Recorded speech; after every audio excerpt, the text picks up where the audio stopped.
Before we open to Jeremiah 52, we're going to finish the book of Jeremiah tonight. How many of you guys have been here through the whole book? Anybody? Yeah, it's been a while. We're finishing 52 chapters, and next week we start into the smaller book of Lamentations. It's also God inspired through Jeremiah, but it's a totally different look from the inside. The lament, the sorrow of what was going on. We're gonna talk about what do we do with our grief. We're gonna talk about how to properly complain. Complaining is a part of all of our lives, but usually we complain to people who can't do anything about it, and we fail to complain to God who can do something about it. But we're gonna look at that in the Book of Lamentations. But if you need prayer tonight for anything, the prayer room is open, even during the study. If you get bored and you feel like you can use your time better getting prayed for, just head on over and get prayed for. It's not a distraction when people are going over there to get prayer. They left a note. They're praying for those needing a job, people in pain, prayer for hope, prayer for a place to live, a prayer for relationships and for patience, or any other prayer needs. So if you need to get prayed for, maybe you're carrying a bunch of stuff. I'm describing myself the last couple weeks.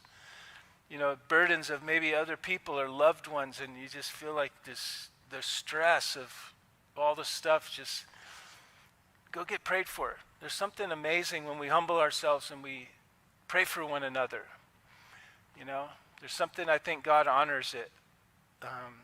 He wants us to care for each other and be a body together. And so just go get prayed for. But if you're watching online, you're here, we welcome you. And here's what we do here at the Packinghouse. We study the Bible book by book, chapter by chapter, verse by verse. We started in Genesis.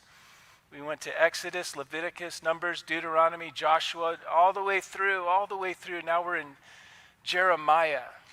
We're in Jeremiah, and we're finishing Jeremiah tonight. We left where we left off last week. We pick it up tonight, and then next week we go to the next book, which is the book of Lamentations. On Sunday mornings here, Pastor Ed and I are alternating teaching. We're teaching through the New Testament.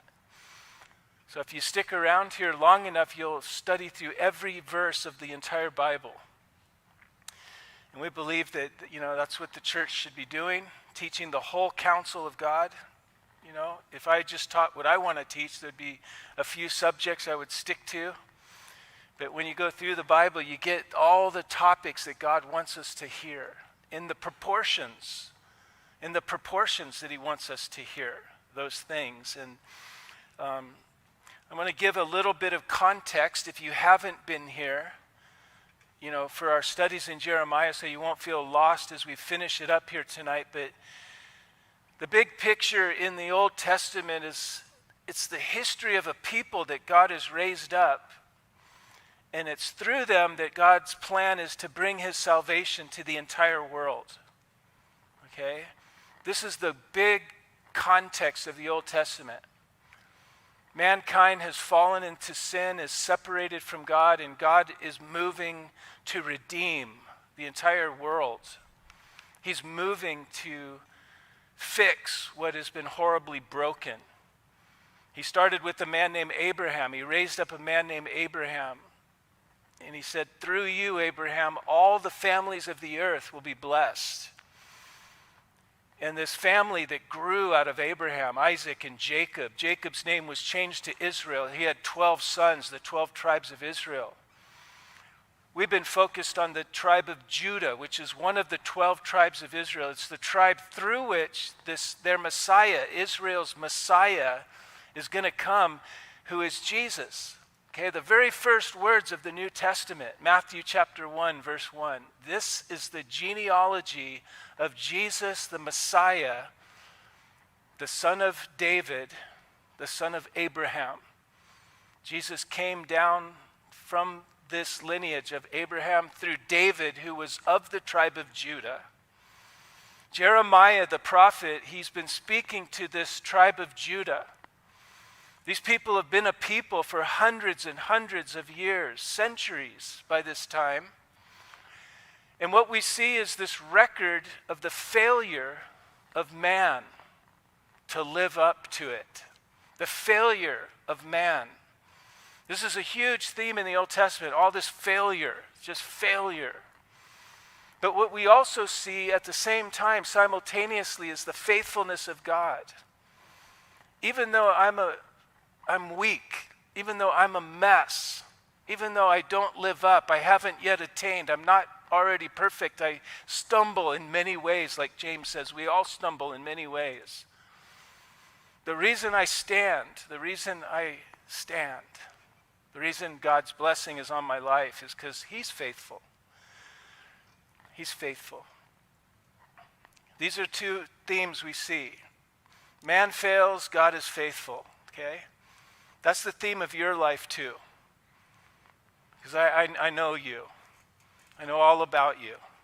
Because the Bible tells me that all of us have sinned, and every one of us presently falls short of the glory of God. We all are equally desperate for the grace of God. We need God's help. And He sends us help in Christ. In the Messiah, in Jesus, the Savior.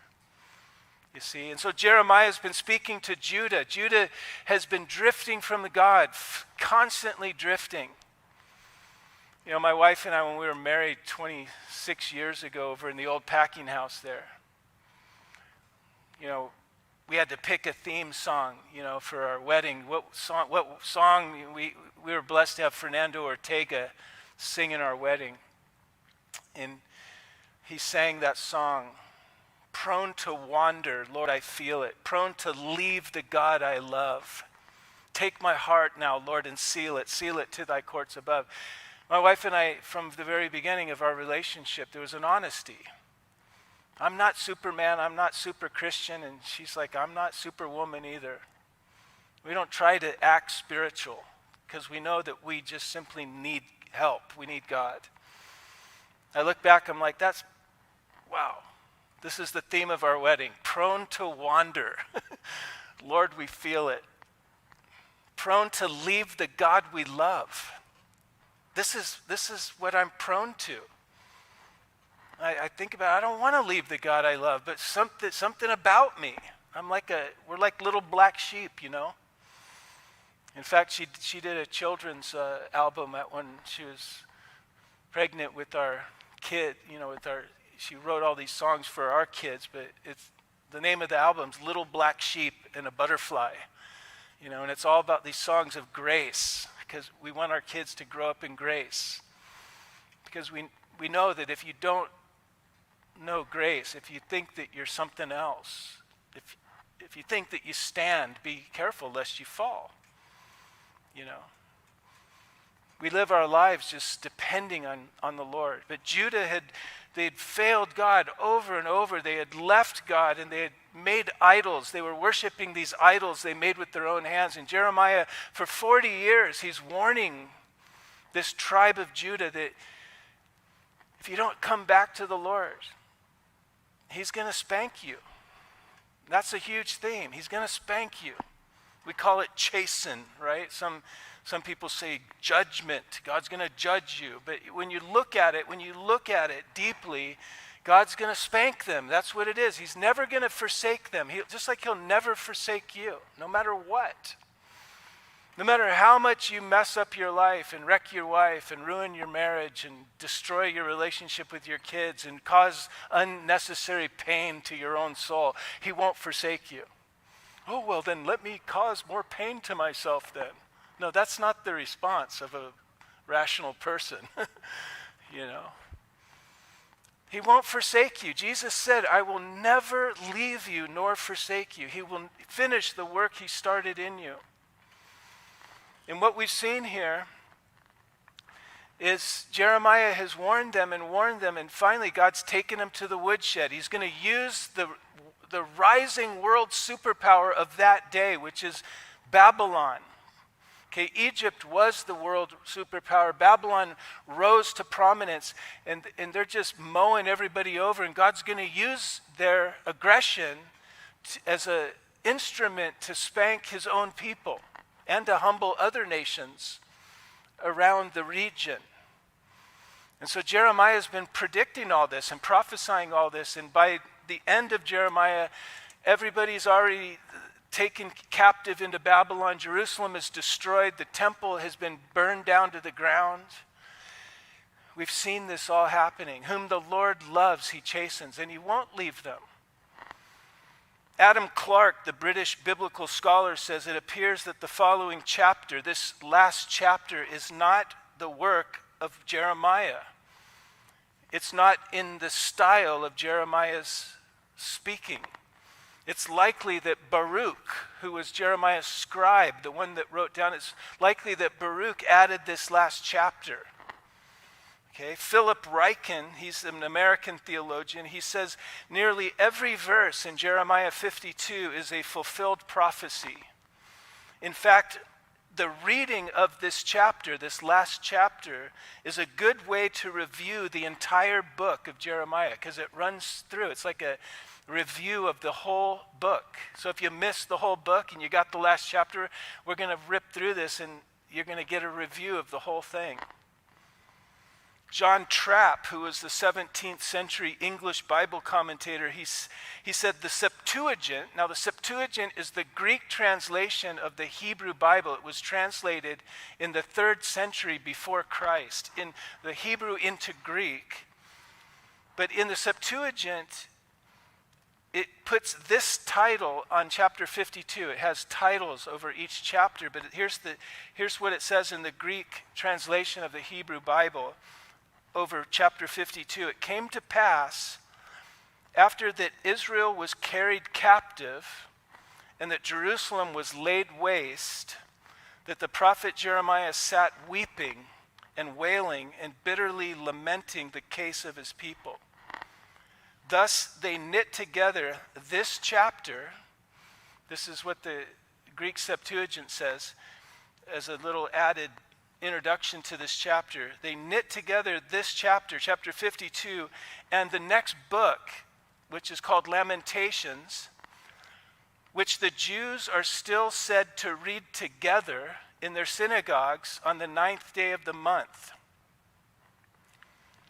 Because that's the month that the city was taken and destroyed by the Chaldeans or by the Babylonians. Now in 2 Kings 25, we already studied that book many months ago. It explains that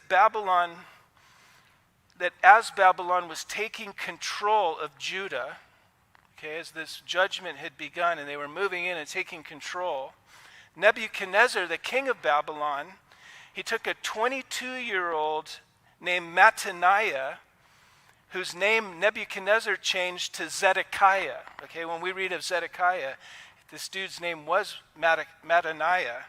But when he was installed as a vassal king, I don't know if you don't know what that is, it's like a puppet king. He installed him as king in Judah, but Babylon controlled this guy, Mattaniah, whose name they changed to Zedekiah. And so when we come to verse 1, notice what it says. Zedekiah, this puppet, this Babylon appointed puppet over Jerusalem, he was 21 years old when he became king, and he reigned 11 years in Jerusalem. And then it says his mother's name was Hamutal, the daughter of Jeremiah of Libnah. Now this is a different Jeremiah. This isn't Jeremiah the prophet. That's why he says Jeremiah of Libnah. You know that there's more guys named Jeremiah, right? Just like there's a bunch of guys in our church named Mike. You know, there was other people in the 1st century named Jesus. Yehoshua, Joshua, it was a common name. Do you realize that? The name Jesus? But there was one Jesus of Nazareth, Jesus Christ, the son of David, the son of Abraham. So here this is explaining this Zedekiah. He did evil in the sight of the Lord, according to all that Jehoiakim had done. Okay, Jehoiakim was the king before him in Judah. And remember, these kings are doing evil. They're encouraging the people towards idolatry and away from worshiping God at the temple in the way God prescribed. which was all a picture, a prophetic picture of Jesus Christ, of how God will sacrifice himself for our sins and draw us close to him. They did evil. So these kings. Jehoiachin did evil, and so did Zedekiah. They turned people away from this gospel that was in the temple, this picture of the salvation that was there in the temple. We've gotten into that many times before, and they were worshiping these idols that are made with man's hands. God says this is evil. And we talked about this many times.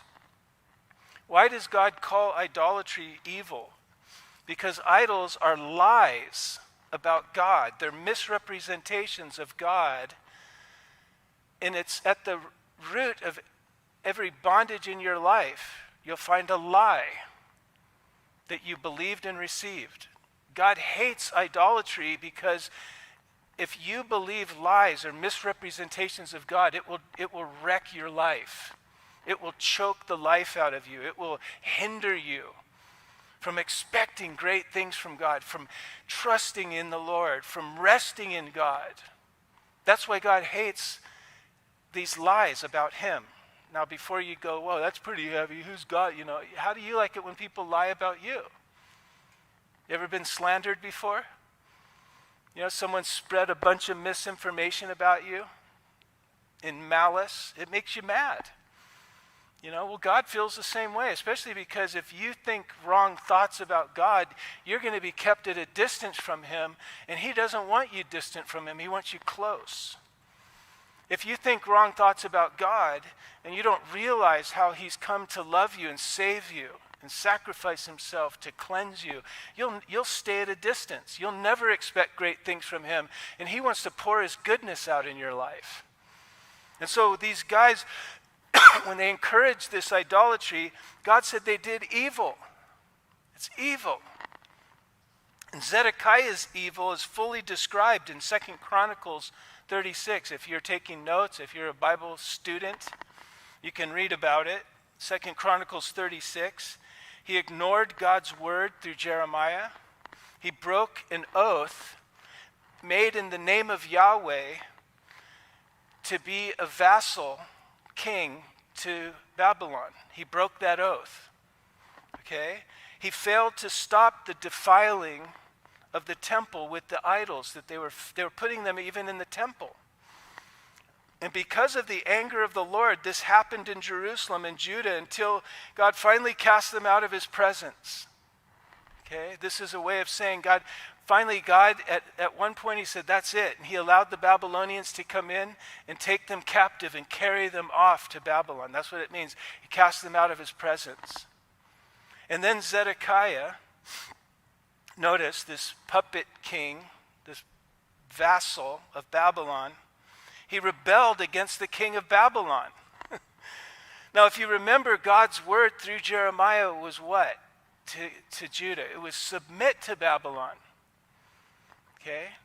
And people today, even Christians today, they can't fathom submitting to corrupt governments. But the Bible tells us to submit to all authorities, for every authority is ordained of God. We're not to be a bunch of rebels, Even in the first century, the church submitted to Nero Caesar. This guy was a maniac. We're not to be in these political wars. And so here, Zedekiah, he finally rebels against Babylon, even while Jeremiah, his message was submit, because God is in this. God is allowing this as a chastening, as a spanking. And if you submit, it will be well with you, even in Babylon. And then I'll bring you back. But here Zedekiah was telling the people, the heck with Babylon. We're going to fight. He was listening to all the false prophets that were saying, fight against Babylon. Fight against them. And if you remember, Zedekiah so despised Jeremiah's message of submit that he arrested Jeremiah and put him in prison. Okay, and it came to pass in the 9th year of his reign, of Zedekiah's reign, in the 10th month, on the 10th day of the month, that Nebuchadnezzar, the king of Babylon, and all of his army came against Jerusalem and encamped against it and built a siege wall against it all around. And we've talked about this, the war tactic of siege. You know, instead of invading and breaking in and a lot of slaughter, they would just camp around the city. They would set a complete 360 camp and stay there as long as it took to starve the people to weakness, not allowing any business or trade to enter or leave the city. It was designed to starve the population inside the city to surrender. This siege event that's mentioned here, and we already looked at it in the previous chapter, it's so significant that it's mentioned 4 times in the Old Testament, right here in 2 Kings, in 2 Chronicles, and we saw it in Jeremiah 39. And so the city was besieged until the 11th year of King Zedekiah. And by the 4th month, on the 9th day of the month, the famine had become so severe in the city that there was no food for the people of the land. Now, this is exactly the goal of a siege, okay? This was the point, the tipping point here, to starve the people out so that you can then just go in and take over. You can take all their property, you can take the people and enslave them, you know, trying to get maximum benefit out of the whole procedure. So it's interesting, 18 months of agony are condensed right there into 3 verses. It talks about the siege, and then at a certain point, 18 months later, it's just they're ready just to walk in. But it was right at this tipping point, it says in verse 7, that the city wall was broken through. Now this is from the inside. And the men of war of Judah, the men of war inside the city, they fled. And they went out of the city at night by way of the gate between the 2 walls, which was by the king's garden, even though the Chaldeans or the Babylonians were near the city all around. And so Zedekiah here, he makes this last-ditch effort to survive. So he breaks through the wall at night to escape secretly into the night. And it says, as these people left and escaped, they went by the way of the plain. Notice that. We'll see what he's talking about here in a minute. But it says, but the army of the Chaldeans pursued the king. So they found out that they'd broken through and they're running now, King Zedekiah and his little entourage. And they overtook Zedekiah in the plains of Jericho. Okay? All of his army was then scattered from him. So his army just took off. They're not loyal at all. The Babylonians caught up to them. They made it all the way. Zedekiah and this group made it all the way to Jericho, which is quite a way from Jerusalem, 24 miles actually to be exact. They made it 24 miles. Okay, now to get the perspective, that's like you going halfway to Newport Beach, right, on foot. So they escaped the city and they made it that far. That's a long way on foot, 24 miles. Maybe we got a marathon runner in the house. I can't even imagine running that far. I'd be happy to do a 1 mile at my age. But he's probably thinking, you know, by the time he gets there to the plain of Jericho, he's thinking, man, the strategy worked. We've escaped the judgment that Jeremiah had been talking about, you know. And yet God's word came to pass, and Zedekiah was captured there in the plains of Jericho. Now, Russell Dilday, who's the president of the Baptist Theological Seminary, he says it seems ironic here at the very spot, this is the very spot there at Jericho, where Israel had first stepped foot into the promised land, centuries and centuries early, at the very spot, the last of the Davidic kings, the dynasty of the Davidic kings, was captured and his monarchy was shattered. At the very spot where they had entered into the land, this Zedekiah now is captured. Here, Dilday goes on and he says, where Israel experienced her first victory when the walls of Jericho fell before unarmed men who trusted God, was the scene. This was the scene of her last defeat. That's what's happening right here. As Zedekiah and his men are captured there by the Babylonians as they're on the run. And so they took the king, the Babylonians took the king, Zedekiah, and they brought him to the king of Babylon at Riblah in the land of Hamath, and he pronounced judgment upon him. And then the king of Babylon killed the sons of Zedekiah before his eyes. And he killed all the princes of Judah in Riblah. And he also put out the eyes of Zedekiah, gouged his eyes out. And the king of Babylon then bound him in bronze fetters and took him to Babylon, put him in prison till the day of his death. Consistent with the horrors of war, the Babylonians made sure that the last thing that Zedekiah saw was the murder of his own sons. And then they took his eyesight away and burned into his mind's eye for the rest of his life was that horrific scene of his sons being killed. It's interesting because this fulfills a mysterious promise that God made through Ezekiel, another one of the prophets that we'll get to. Regarding Zedekiah, Ezekiel had prophesied about Zedekiah shortly before Jerusalem fell. In Ezekiel 12:13, Ezekiel said God is going to bring him to Babylon, to the land of the Chaldeans, and yet he will not see it, though he shall die there. Ezekiel said this is going to happen. And he's going to take him there, but he's not going to see it, and he's going to die there. Well, we see what happened. He was taken there. His sons were killed. They gouged his eyes out, and then he was thrown into prison the rest of his life. Josephus, the first century historian, Flavius Josephus, he's a Jewish historian. He says Nebuchadnezzar kept Zedekiah in prison until he died, and then he buried him magnificently. And Josephus points out this agrees with exactly what Jeremiah said in Jeremiah 34, verse 5. You can write that down and look at that later. Now in the 5th month, on the 10th day of the month, which was the 19th year of King Nebuchadnezzar, king of Babylon, Nebuzaradan, there's a name for your next born son. Nebuzaradan, can you imagine in junior high with that name? The captain of the guard. Actually, Nebuzaradan is actually a title. It's not a name, it's a title, and it speaks of the chief executioner. So the Nebuzaradan, he was the captain of the guard. He served the king of Babylon. He came to Jerusalem.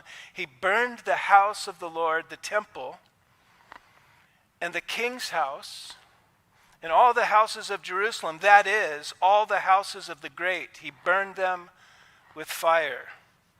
Russell Dilday, that Baptist seminary president, he retired, but he said the Talmud declares that when the Babylonians entered the temple, they held a 2-day feast there to desecrate it, and then on the 3rd day they set the fire to the building. And the Talmud adds, Dilday points out, the Talmud adds that the fire burned throughout that whole day and the next. And so the temple that Solomon built, if you remember when we were back in 1st and 2nd Samuel, and we looked, and Solomon had built this temple. David's the one that had the idea. I want to build you a house, God. David loved the Lord. And the Lord told David, you're not going to build me a house. I'm going to actually build a dynasty through you. Through you is going to come the Messiah, the Savior of the world. And David was speechless. But God said, I don't want you to build me a house, David, because you have too much blood on your hands, too much where your son will build the house for me. And the name Solomon means peace. His name means peace. I want your son of peace to build my house. And this glorious temple that Solomon built, we saw the whole thing. many, many, many months ago as we're studying through the Bible, right? Here it's so sad. Here this glorious temple now is destroyed. It lays in ruins, and it will be in ruins here for decades until the return of these exiles. Remember, God doesn't throw them away. He's going to spank them in Babylon, but they're going to return. And we saw this as we studied through the book of Ezra. It was the return of these exiles, and they rebuilt the temple. Okay? And all the army of the Chaldeans who were with the captain of the guard broke down all the walls of Jerusalem all around. So the temple is mentioned in verse 13. The temple was destroyed. And now here, apparently Baruch is recording here that next they took down all the walls. They broke down the walls of Jerusalem. The physical security of the city is now destroyed. Jerusalem is no longer a place of safety and security. There is an unwalled city. And in a fallen world, that's not a place you want to live. That's not a place you want to live. Okay? The walls will remain ruined until they're rebuilt by the returning exiles under the leadership of Nehemiah. Okay, Ezra is going to lead them back after the 70 years in Babylon to rebuild the temple. Nehemiah, we looked at the book of Nehemiah. It's about the rebuilding of the walls.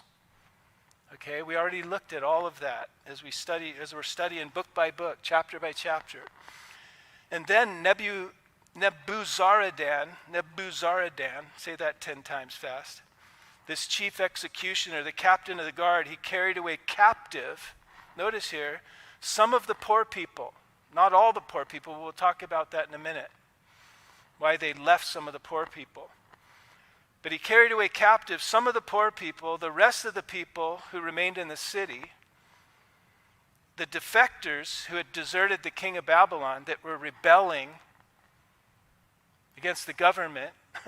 They were rebelling against Nebuchadnezzar's imposing upon them, against the word of Jeremiah, and the rest of all the craftsmen.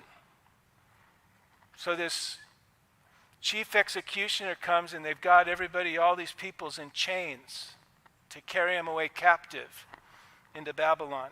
Now this was the third major wave of the people of Judah that are carried away captive, okay? What we're seeing here is the third wave of these captives. It didn't happen all at once. This is the third wave, and now they're taking all the remaining people. This is the final wave of captives being carried away and out of the city as it's destroyed. Notice, except, it says, but Nebuzaradan, the captain of the guard, left some of the poor of the land, notice, as vine dressers and farmers. Now he's not caring for the poor. That's not what's happening here. He's like having this care for some of these poor people, which God cares for the poor. It's real clear in Scripture. The poor, the fatherless, the widow, the orphan, and the refugee. Those are five that all through Scripture God says he cares. Babylon's not caring for the poor here. They're thinking, why not make some money off of this land? These people had all these vineyards and all this farmland going. Let's leave some of these poor people here to plant the crops and harvest it, and then they would take it all away from them and give them enough. They treated them like slaves.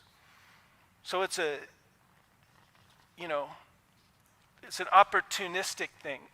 Leave these poor people here we can make some bucks off this land, Why take everybody? It's like we can take over the business.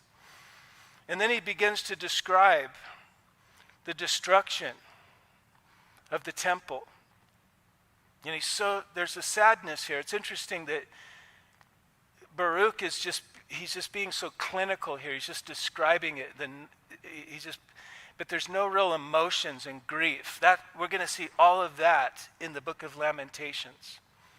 Okay, this is he's just recording. He's a recorder. He's writing these things down just to keep an account. all the emotions of this destruction and the emotional pain it caused the people. It's all, we're going to see that in Lamentations. Lamentations is a very emotional insight into the pain that they were going through and that Jeremiah felt. But here he's just listing it off. The bronze pillars that were in the house of the Lord. He carted these off. They're looting the treasures of the temple.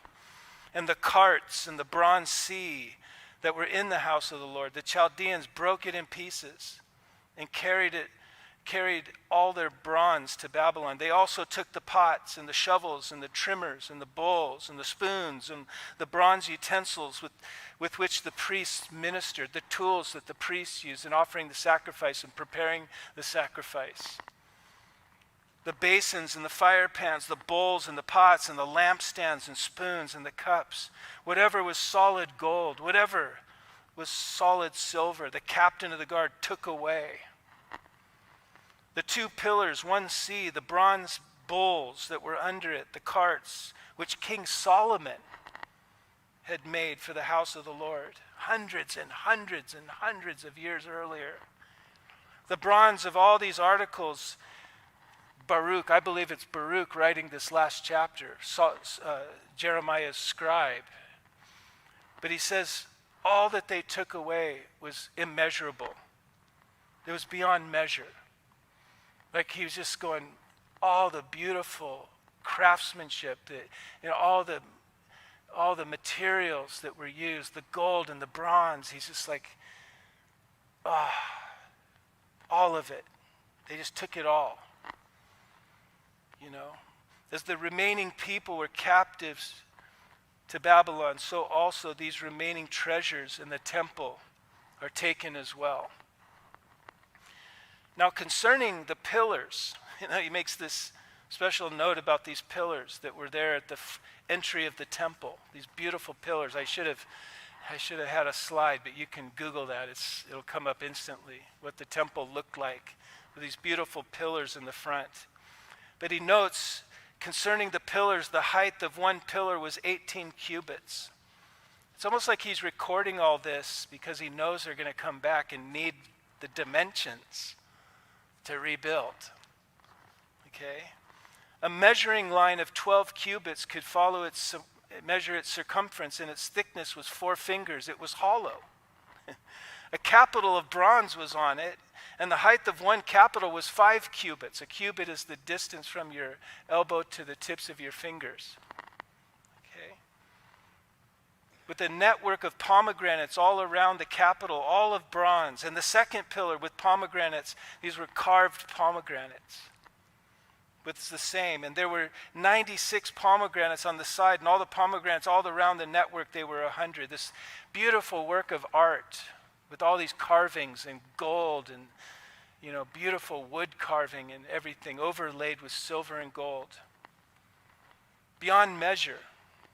J.A. Thompson, the Bible commentator, says the aim of this inventory here is a summary, and it's not to give a detailed technical account, but rather to stress that there was so much bronze and there was so much gold, and that the pillars were so beautiful, which made the destruction of all of this that much more tragic. That's the point he's making. Not so you could go, this is exactly the number of everything. He says it was beyond accounting. It was beyond measure. And the captain of the guard, this Nebuzaradan, he took Seraiah, the chief priest. He took Zephaniah, the priest, and the 3 doorkeepers. He also took out of the city an officer who had charge of the men of war. 7 men of the king's close associates were found in the city. The principal scribe of the army who mustered the people of the land, and 60 men of the people of the land who were found in the midst of the city. And Nebuzaradan, the captain of the guard, took these people, these leaders, and he brought them to the king of Babylon at Riblah. And the king of Babylon struck them. He tortured them first. That word struck is to torture, to wound.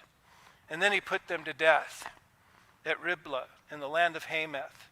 And thus Judah was carried away captive from its own land. From its own land. This land is the ancestral homeland of these people, and yet here they are evacuated from their place. Okay, this is raw reporting. We're going to see the emotion behind it when we get to Lamentations. These leaders of Jerusalem and Judah were also captured here, put to death. The king of Babylon had what seemed to be a complete rule over the former kingdom of Judah. Look at those words. Thus Judah was carried away captive from its own land.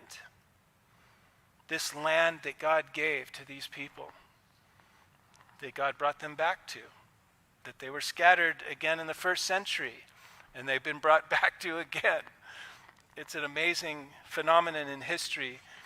They had possessed this land at this point here. They had possessed this land for some 860 years. Okay, that's ever since Joshua crossed over into the land. It was 860 years later now that they're all evacuated except for some of the poor that were left there to reap and harvest the ground. 860 years they had been there. Think of that. Wow. Since Joshua led them into the land, when they took the land by faith and obedience, and here they lost it through their idolatry, through their chronic returning to sin. But as I said earlier, as we see all through the Bible, God has not lost them. They failed. They blew it. They're a bunch of losers. But God is faithful. He will not let them go. He will fulfill every promise he has made to them. Listen, this is where it's personal for me and you, because every promise to them, to Abraham, Isaac, to Jacob, to the sons of all the promises of the prophets, to these people, every promise is for the world. It's for you and me. God is faithful.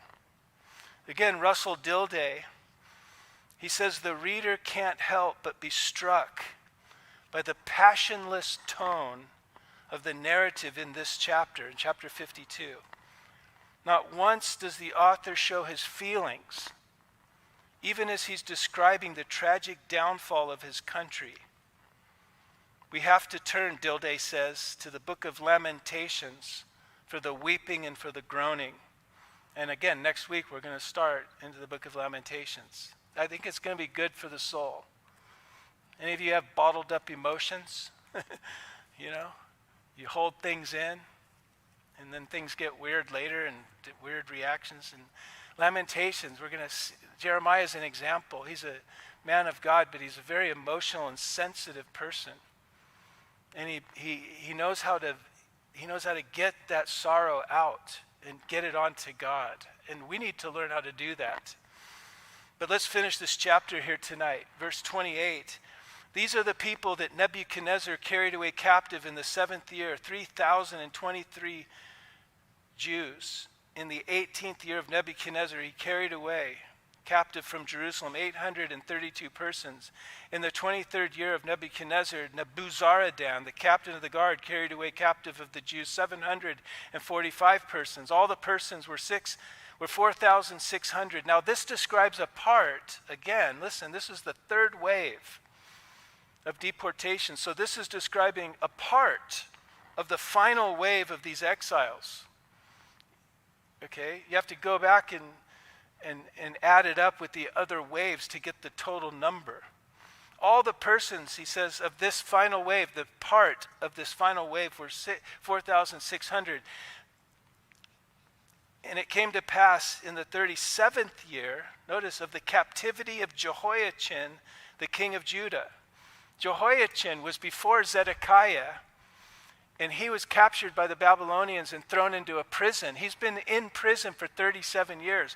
And so here the scribe here is going to fill us in on what's happening with this Jehoiachin guy. He was not the last king of Judah. Zedekiah was the last.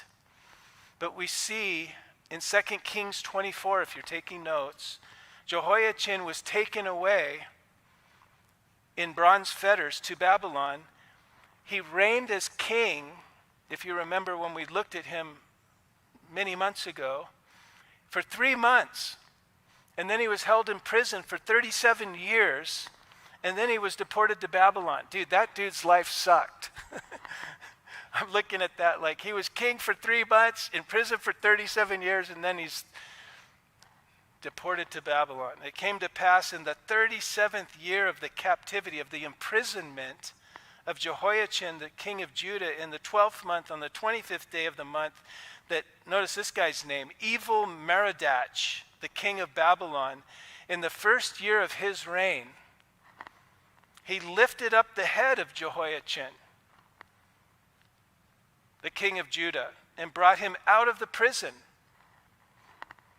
And he spoke kindly to him and gave him a more prominent seat than those of the kings who were with him in Babylon. So he describes here, the scribe describes, that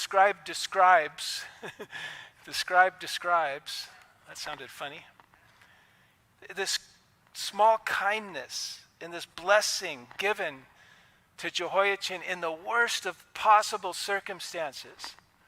David Guzik, he's a Calvary Chapel pastor, and he's one of the teaching pastors at Calvary Chapel, Santa Barbara. He said, Judah is depopulated. The people of God are in exile. The king of Judah is still a prisoner in Babylon, and yet looking for even small notes of grace and mercy as evidences of the returning favor of God. The divine historian here, the scribe who wrote this chapter, notes that Jehoiachin began to receive better treatment in Babylon. When it says he lifted up the head of Jehoiachin of Judah, it doesn't mean he took his head off. Okay? Adam Clark points out this is a phrase taken from Genesis 40, verse 13, if you're taking notes. It's founded on the observation that those who are in sorrow, Adam Clark notes, they hold their head down. And when they're comforted or the cause of their sorrow is removed, they lift up their heads. And so the Hebrew phrase to lift up the head, it signifies he's comforting him. That this new king of Babylon comes in after this guy's been in prison for 37 years, and he begins to comfort him and to cheer him up and to make him happy. And so Jehoiachin changed from his prison garments, and he began to eat bread regularly at the king's table all the rest of the days of his life. And as for his provisions, with the king of Babylon, this evil Merodach, now the word evil there, it's not connected to what we know as evil. This guy's name was Evil Merodach, like evil Knievel, right? As for his provisions, what evil Merodach was giving to Jehoiachin, there was a regular ration given to him by the king of Babylon, a portion for each day until the day of his death, all the days of his life. What's interesting here is that Old Testament scholar R.K. Harrison notes that there were tablets recovered in the ruins of the Ishtar Gate in Babylon. These are Babylonian tablets that confirm, that speak of this Jehoiachin and what the king gave him. It lists the rations that the evil Merodach was giving him. So it's this outside archaeological source saying that Babylon recorded what they were giving this imprisoned king of Judah. J.A. Thompson, he says, the fact that Jehoiachin lived on long after the exile and that he was finally released from prison may have seemed like the first signs of the fulfillment of Jeremiah's promise of a day of restoration. So they were looking at this going, is this a sign that we're going to be restored and be able to go back. They began to show this king favor, this imprisoned king. And David Guzik, we'll end with the David Guzik quote. He said, this was small, but evidence nonetheless that God was not finished blessing and restoring his people. This was foreshadowing an even greater blessing of restoration that would come. So there it is, the book of Jeremiah. The people are in Babylon. They're being spanked by their heavenly Father. But God hasn't left them. I don't know where you've been. I don't know what you've been going through, where you've been doing. Maybe you've been spanked by God. Whom the Lord loves, he spanks, he chastens. He will never let you go. He's determined to finish and fulfill the very purpose for which he called you. I don't know about you, but I'm like, God, help me to yield to your Spirit. Help me to surrender. My greatest enemy is my own flesh. In me, that is in my flesh, Paul the Apostle said, there dwells no good thing. We're going to look at this Sunday. I'm teaching this Sunday morning, but we're going to look at how God wants fruit from our lives. And the only way that's going to happen from my life is if I yield to the Spirit. Because I can't produce I can't produce it. If I don't yield to the Spirit, I'm going to make a mess. Because the potential that's in me is to make a mess. But we're going to talk about that this Sunday. But there we go. Book of Jeremiah. Father, we thank you for seeing us through this book. We pray that you would bless us as we go into Lamentations. That you would open our hearts, maybe things that are packed down in our emotions. Lord, teach us how to lament. Teach us how to complain properly. Lord, teach us these things. Open us up, Lord. That we'd be running on all cylinders, filled with your Spirit. That you would easily flow in and through our lives, Lord. That we might be used of you and your purposes. That we might bear much fruit, the fruit of the Spirit. That our joy would be full. We ask it all in Jesus' precious name, and everybody who agreed said out loud together, amen. Hey, if you're here tonight, you want to receive the Lord, or you need prayer for anything, please head over to the prayer room. There's people that would love to pray with you. If you want to receive the Lord, I'll be on the edge of the stage here. I'll pray with you. I'd love to pray that prayer with you. Say hi to somebody on your way out. We'll see you next time. God bless.